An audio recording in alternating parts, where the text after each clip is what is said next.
Kom her lutle sartu her at tjøtnene eit antarpær.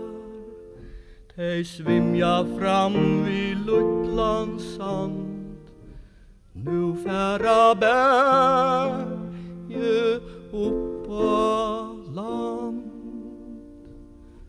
Hon leitar fram og lagt vi av, han gonger speltjen til og fra.